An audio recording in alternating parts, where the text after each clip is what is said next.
नमस्कार. कल्याण ग्रामीण विधानसभा मतदारसंघातील सर्व नागरिकांना माझा जय महाराष्ट्र. 20 नोव्हेंबर रोजी आपण सर्वजण विधानसभा निवडणुकीसाठी मतदान करणार आहोत. 2.25 वर्षात आपण सर्वच क्षेत्रात भारी काम केले. मुख्यमंत्री माझी लाडकी बहीण योजना, लाडका युवा, लाडका शेतकरी योजना माध्यमातून सर्वच घटकांना खऱ्या अर्थाने न्याय दिलाय. कल्याण ग्रामीणमध्ये खासदार डॉक्टर श्रीकांत शिंदे यांच्या प्रयत्नाने अनेक प्रकल्प मार्गी लागले. आता राजेश मोरे कल्याण ग्रामीणच्या दत्तनगर भागातील 5 नगरसेवक आहेत. डोंबिवली शहर प्रमुख म्हणूनही राजेशने आपल्या कामाची छाप पाडली आहे. राजेश मोरे हाडाचा शिवसैनिक आणि कार्यकर्ता आहे. शिवसेनेच्या धनुष्यबाण या चिन्हावर यंदा महायुतीचा उमेदवार म्हणून राजेश रिंगणात आहे.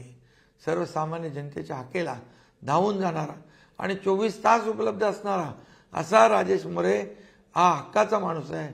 आपण येत्या 20 तारखेला मतदान केंद्रावर जाऊन धनुष्यबाण चिन्हासमोरलं बटन दाबून राजेश मोरे याला भरघोस मताने विजयी करा.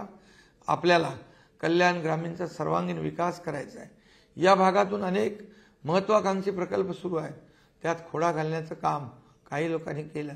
काम कमी, बडबड जास्त अशी काहींची स्थिती आहे. मात्र त्या खोडा घालणाऱ्यांना जोडा दाखवायची वेळ आली आहे. आपण गेल्या 10 वर्षात विधानसभेत दोघांना संधी दिली. आता राजेश मोरे याला संधी देण्याची वेळ आली आहे. आपण आधी शिवसेनेचा खासदार निवडून दिला, आता आमदारही शिवसेनेचाच निवडून द्या. राजेशला आपण आमदार म्हणून निवडून दिल्यास तो आपल्या सर्वांच्या सेवेसाठी 24 तास काम करेल याची मी तुम्हाला सर्वांना शाश्वती देतो, खात्री देतो. तर येत्या 20 नोव्हेंबरला आपल्या शिवसेनेच्या धनुष्यबाण चिन्हासमोरील बटन दाबून राजेशला प्रचंड मताने विजयी करा. राजेश मोरे यांना मत म्हणजे महायुतीला मत. राजेश मोरे यांना मत म्हणजे तुमच्या एकनाथ शिंदेला मत असं समजून मतदान करा. धन्यवाद. जय हिंद, जय महाराष्ट्र.